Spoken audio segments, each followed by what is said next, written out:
El Sinta Palembang News and Talk. El Sinta Palembang News and Talk. Pendengar, jumlah kasus penderita demam berdarah dengue di Kota Palembang meningkat sejak memasuki musim hujan 1 bulan ke belakang. Dinas Kesehatan Palembang mencatat sejak musim hujan jumlah kasus DBD meningkat menjadi 122 orang pada 24 Januari 2024. Padahal pada Desember 2023 jumlah kasus DBD di Kota Palembang sebanyak 90 kasus. Lalu seperti apa penjelasannya? Untuk mengetahui, kami akan bahasnya bersama dengan Kabid Pencegahan dan Pengendalian Penyakit P2P Dinas Kesehatan Palembang, Yudi Setiawan. El Sinta Palembang News and Talk. Selamat sore Pak Yudi. Halo, selamat sore Mas Ari. Baik Pak Yudi, ini sering sekali kita ingatkan masyarakat untuk menjaga kebersihan terutama pada saat musim penghujan ya.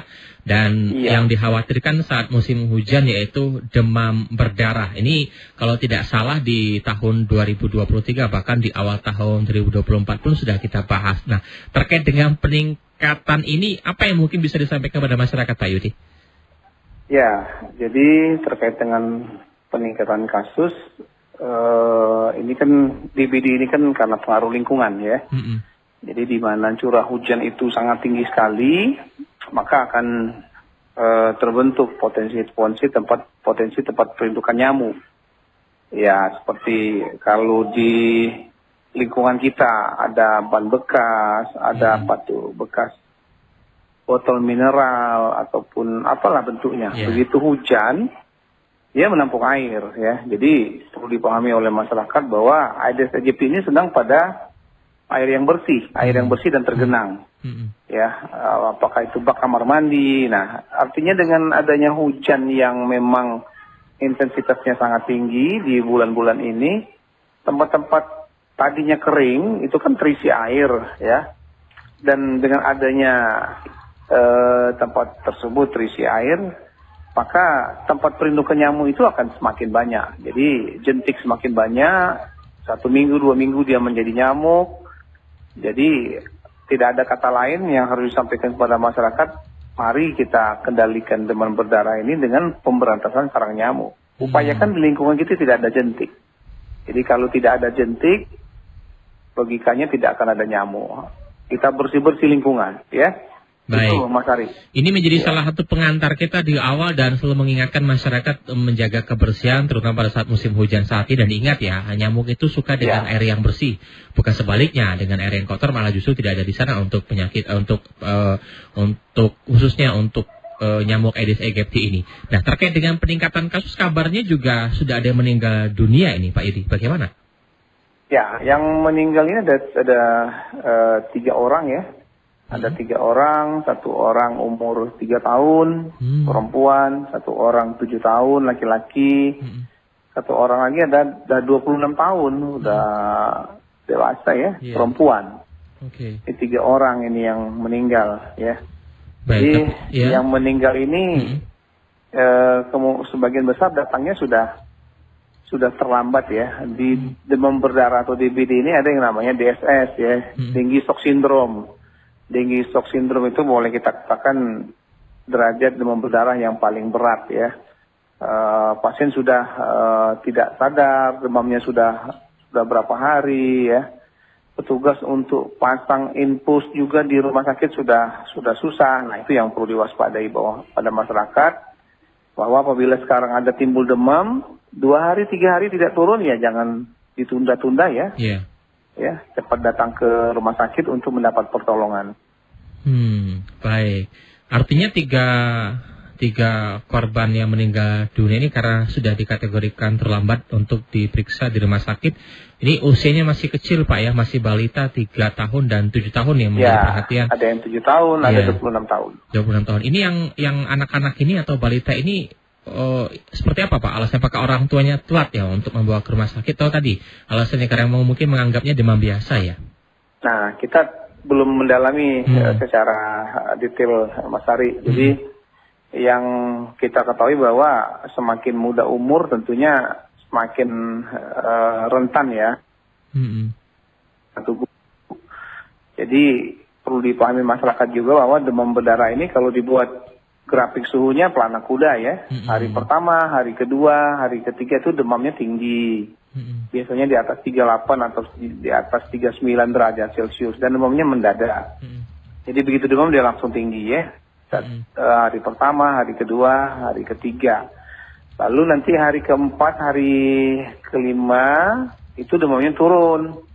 Nah, sampai hari ke-6 demamnya turun. Nah, yang turun ini masyarakat harus waspada. Turunnya suhu ini belum tentu bayi atau anak itu dianggap aman. Jadi harus dilihat juga kalau suhunya turun tetapi bayinya tidak aktif, bayinya tidur terus atau anaknya bawaannya lemes ya. Lalu di ujung kaki, di ujung tangan dipegang dingin ya untuk minum dan makan anaknya malas. Nah itu harus waspada bahwa di hari keempat, hari kelima dan hari keenam ini dia masuk fase kritis. Lalu di hari ketujuh dia naik lagi suhunya. Nah, seperti itu Mas Ari. Nah masyarakat sering terkecoh di hari keempat, hari kelima, keenam dikira bebas panas. Panasnya tidak ada lagi, dikira anaknya sudah sehat, padahal itu fase kritis. Nah itu yang harus diwaspadai untuk demam berdarah. Kemungkinan besar masuknya sudah di fase kritis ya. Sudah lebih dari 3 hari, sudah 5 hari atau 6 hari, baru dibawa ke rumah sakit. Ya, itu yang mungkin sekali lagi karena ini sering berulang dan sering terjadi terutama untuk pada saat masuki musim penghujan agar kiranya kita sebagai orang tua juga lebih aware Pak ya dengan kondisi kesehatan putra-putri kita Pak Yudi ya. Ini benar, sama halnya yang disampaikan oleh pendengar kami nih Bu Elis ya. Ini saya bacakan WhatsApp-nya ini. Anak saya berusia 4 tahun, sudah panas 2 hari. Saya bawa ke vaskes pertama di klinik dikasih obat namun belum sembuh. Hari ketiga saya bawa langsung ke rumah sakit. Alhamdulillah setelah diperiksa darah nggak apa-apa dan cuma amandel. Saran aja untuk antisipasi kepada pendengar lainnya, jika anak kita ngerasa kurang sehat langsung aja dibawa periksa, jangan ragu-ragu katanya. Nah ini dari Bu Elis ini yang juga ada rasa khawatir nih Pak Yudi ya. Ya. Baik, berikutnya juga hal yang sama disampaikan oleh Pak Deden. Terkait dengan menjaga kebersihan Pak, ini yang susah, terutama pada saat musim banjir juga sampah di mana-mana ini. Nah untuk rumah kami yang terendam banjir seperti apa Pak? Apakah ada penanganan khusus?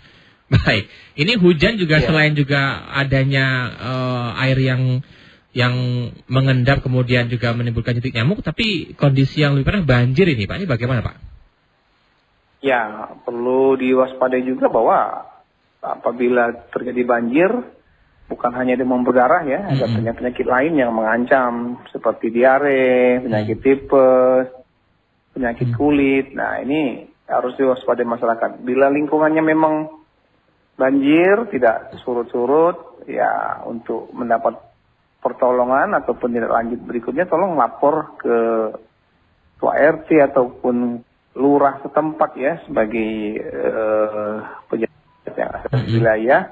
Mudah-mudahan nanti mereka bisa memberikan solusi. Apakah salah satunya untuk kesehatan, paling tidak pihak puskesmas mungkin bisa membuka posko di wilayah tersebut, posko kesehatan. Jadi kalau memang ada warga yang memang kesehatannya sudah mulai menurun akibat banjir, itu bisa melakukan pemeriksaan di posko tersebut. Itu Mas Ari. Baik ya, itu ya Pak Deden ya dan juga Ibu Elis, terima kasih untuk informasinya kepada El Sinta. Nah ini terkait dengan data sendiri Pak, terakhir tadi ada 3 orang yang meninggal dunia yang diakibatkan oleh DPD. Untuk yang terjangkit atau terkonfirmasi terjangkit DPD sudah berapa banyak Pak kasusnya ini Pak? Data kita per hari ini udah meningkat lagi nih Mas Ari. Per tanggal 30 Januari hari ini sudah di angka 180. 180. Nah, ini yang untuk bulan Januari saja ya. Iya. Bulan Januari sudah menembus di angka 180 kasus DBD. Nah, yang tertinggi itu di Sukarami, lalu diikuti Kalidoni, lalu ada Seberang Ulu 1. Nah, itu kecamatan yang 3 besar tertinggi kasus demam berdarah. Tentunya kecamatan-kecamatan ini salah satu faktor risikonya adalah kepadatan ya. Jadi jumlah penduduknya yang tinggi, kepadatan rumahnya yang tinggi. Nah, jadi paling tidak menghimbau untuk mereka yang berada di daerah yang memang kasusnya tinggi ini, ayo ajak masyarakat, tokoh masyarakat untuk menggerakkan pemberantasan sarang nyamuk 1 minggu sekali. Karena siklus nyamuk itu mulai dari larva, pupa, ya, dari telur, larva, pupa sampai dan nyamuk dewasa kurang lebih 1 minggu sampai 10 hari. Jadi kalau kita rutin melakukan pemberantasan sarang nyamuk, tidak ada genangan air yang ada jentik, ya, itu mau tidak mau nanti DBD-nya juga akan turun. Ya, Mas Ari. Baik, jadi Kalidoni, Sukarami dan juga SU1. Sukarami yang paling tinggi nih. Sukarami, Kalidoni sama Seberang Ulu 1. Oke. Ini 3 kecamatan yang kasus DBD-nya tertinggi. Nah, kalau yang rendah, ini ada di Sematang Borang, Ilir Timur 1, dan Bukit Kecil. Nah, Bukit Kecil ini padahal berada di tengah-tengah kota juga ya. Yeah. Terus putaran Kapten Ripai. Tuh, Bukit Kecil ya. Tetapi justru kasusnya sedikit ya. Yang tinggi ini yang di Sukarami, Kalidoni, Seberang Ulu 1. Mungkin kaitan dengan ABJ juga nih, Mas Ari. Angka bebas jentik. Jadi angka bebas jentik itu kita melihat dari sekian rumah yang kita amati, katakanlah 10 rumah yang diamati, standarnya paling tidak ABJ-nya di atas 95%. Jadi kalau 10 rumah yang diamati untuk menyentuh angka 95% ABC itu 10 rumahnya harus bersih, tidak ada jentik. Nah itu yang harus kita waspadai. Jadi kalau ada 1 rumah saja dari 10 rumah itu mempunyai jentik, artinya ABJ-nya hanya 90%. Iya. Nah itu yang diwaspadai. Kemungkinan besar juga bahwa di kecamatan yang kasusnya yang rendah ini, ABJ juga sudah bagus ya, rutin melakukan pemberantasan sarang nyamuk. Jumlah kepadatan nyamuknya juga sedikit, kebersihan lingkungan juga relatif lebih bersih. Itu yang harus kita jadikan pertimbangan supaya ke depan DBD ini tidak semakin lama semakin banyak. Baik, nah ini dari tempat yang tertinggi Sukarami, Kalidoni dan juga SU1 yang menjadi perhatian, apakah juga ada langkah khusus Pak yang disiapkan dari Dinas Kesehatan untuk menekannya? Jadi, benar, kami bukan tidak terbatas di 3 kecamatan ini. Satu hari kemarin dan hari ini mudah-mudahan ditandatangani oleh Kepala Dinas, kami sudah membuat surat. Jadi bentuk konkretnya nanti pihak puskesmas akan menghubungi kecamatan. Ya, jadi di Sukarami ini ada beberapa puskesmas. Misalnya puskesmas Sukarami, puskesmas sosial, ada juga puskesmas Talang Jambi dan puskesmas Talang Betutu. Nah, 4 puskes ini berkoordinasi menghubungi camat yang ada di Sukarami supaya mereka menentukan hari pelaksanaan gerakan serentak PSN tingkat kecamatan. Jadi bentuk simbolisnya nanti boleh saja mereka apakah membersihkan tempat penampungan air atau menyingkirkan barang-barang bekas atau memberikan ikan pemakan jentik di tempat kolam yang ada jentik atau di tempat penampungan air yang ada jentik. Lalu kegiatan itu kita expose ya. Kami harapkan pihak puskesmas dan pihak kecamatan mengekspos melalui media dan melalui media sosial masing-masing. Itu 3 kecamatan. Nah, semua kecamatan ini kami harapkan nanti kami harapkan paling tidak di minggu ketiga semua kecamatan, 18 kecamatan yang ada di Kota Palembang sudah melakukan kegiatan ini. Nah itu Mas Ari, mudah-mudahan dengan adanya semacam seremoni gerakan serentak pemberantasan sarang nyamuk tingkat kecamatan diikuti oleh semua kelurahan yang ada di wilayahnya masing-masing sampai ke RT masing-masing, ini mudah-mudahan menjadi menjadi motor penggerak supaya masyarakat lebih bersemangat lagi melaksanakan gerakan pemberantasan sarang nyamuk. Oke, baik. Ini menjadi salah satu langkah nyata juga yang akan langsung dieksekusi terkait dengan naiknya jumlah penderita demam berdarah. Nah ini apakah juga nanti untuk ini terutama untuk tertinggi dulu Pak ya, Sukarami, Kalidoni juga SU1. Ya untuk jadi semuanya. Kecamatan serentak. Ya, untuk semua kecamatan. Nanti teman-teman dari puskesmas membuat laporan berupa foto, video, nanti mereka kirim ke kami bahwa mereka sudah melakukan gerakan serentak pemberantasan sarang nyamuk tingkat kecamatan. Oke, termasuk juga nanti apakah akan di fogging ini Pak, terutama Sukarami, Kalidoni juga SU1 yang mungkin dianggap pencegahannya sudah masuk ke ranah situ. Ya, ini yang perlu kami sampaikan juga nih Mas Ari, bahwa fogging itu merupakan langkah terakhir dalam pengendalian DBD ya. Kenapa langkah terakhir? Fogging itu kan tujuannya adalah membunuh nyamuk. Kita yakini bahwa di lingkungan kita itu ada Aedes aegypti. Nah, bagaimana kita tahu bahwa di lingkungan kita ada Aedes aegypti? Berdasarkan penyelidikan epidemiologi, jadi setiap orang yang dirawat di rumah sakit, kasusnya DBD, diagnosanya DBD itu rumah sakit 24 jam harus lapor ke pihak dinas kesehatan. Nah, dinas kesehatan menghubungi puskes. Ini dalam waktu yang cepat kita sudah punya grup ya. Tidak mesti lama. Nanti puskesmas turun melakukan PI. Dilihat kepadatan jentiknya. Kalau kepadatan jentiknya tinggi di atas 60% dan ada juga orang yang demam menyerupai orang terkena DBD, itu baru kita fogging. Nah, kenapa kita fogging tidak lakukan untuk pencegahan? Karena belum tentu semua nyamuk itu Aedes aegypti. Ya, belum tentu semua nyamuk itu Aedes aegypti. Jadi kalau kita fogging tanpa alasan yang tepat, kita khawatir nanti nyamuknya jadi resisten, jadi kebal. Kenapa? Karena nyamuk ini makhluk hidup juga, dia bisa mempelajari bahan kimia apa yang bisa memperolehkan kepada dia. Lama-lama dia bisa mempunyai mekanisme pertahanan tubuh, dia kebal. Di fogging, dia nggak mati-mati lagi tuh Mas Ari. Nah, itu dampak negatif dari pelaksanaan fogging. Belum lagi kalau di dalam rumah kan pasti ada residu, ada sisa yang sedikit banyak pasti masuk ke dalam saluran pernapasan kita. Jadi sebenarnya fogging itu langkah terakhir. Karena di situ ada kasus DBD dan kita mau membunuh nyamuknya. Dan sekali lagi, kami sekarang tetap fogging, tetap turun. Tim kami tetap turun. Setelah fogging, kami harapkan masyarakat di situ yang sudah dilakukan fogging harus PSN, pemberantasan sarang nyamuk. Karena kalau sudah fogging, mereka tidak melakukan PSN yang tadinya jentik, 1 minggu atau 10 hari kemudian jadi nyamuk. Jadi mata rantainya tidak putus. Itu yang paling baik Mas Ari. Tapi sekali lagi yang paling baik lagi adalah tetap pemberantasan sarang nyamuk dengan melakukan gerakan 3M.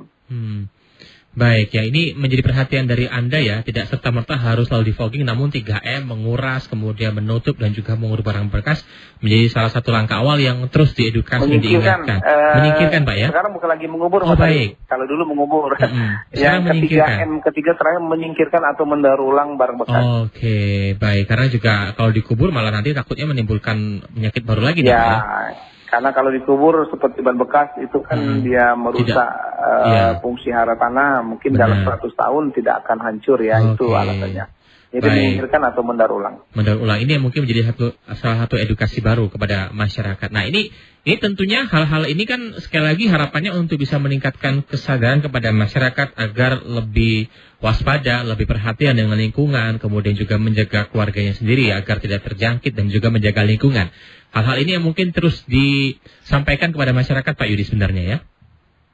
Ya, kami harapkan sekali terutama tokoh masyarakat ya, ketua RT ataupun lurah, terus tokoh masyarakat yang lain yang bisa menggerakkan masyarakat di lingkungannya untuk rutin melakukan PSN. Jadi sekali lagi pengendalian DBD ini benar-benar pemberdayaan masyarakat. Jadi kalau masyarakatnya tidak mempunyai kepedulian, tidak mempunyai rasa tanggung jawab bahwa DBD ini tanggung jawab bersama, bukan tanggung jawab pemerintah saja. Lingkungan harus bersih. Nah, mudah-mudahan kita berharap masyarakat tergugah untuk melaksanakan PSN. Harapannya nanti DBD akan turun. Baik, terima kasih Pak Yudi sudah bersama El Sinta Pak untuk edukasinya pada sore hari ini Pak ya. Semoga saja harapan kita dengan langkah-langkah konkret yang nanti akan dilakukan untuk seluruh wilayah kecamatan yang ada di Kota Palembang juga bisa menekan angka DBD Pak ya. Ya. Baik, terima kasih Pak Yudi. Salam sehat selalu Pak Yudi Setiawan. Salam sehat ya. Baik, demikian tadi pendengar narasumber kami Kabid Pencegahan dan Pengendalian Penyakit P2P Dinas Kesehatan Palembang Yudi Setiawan. El Sinta Palembang News and Talk.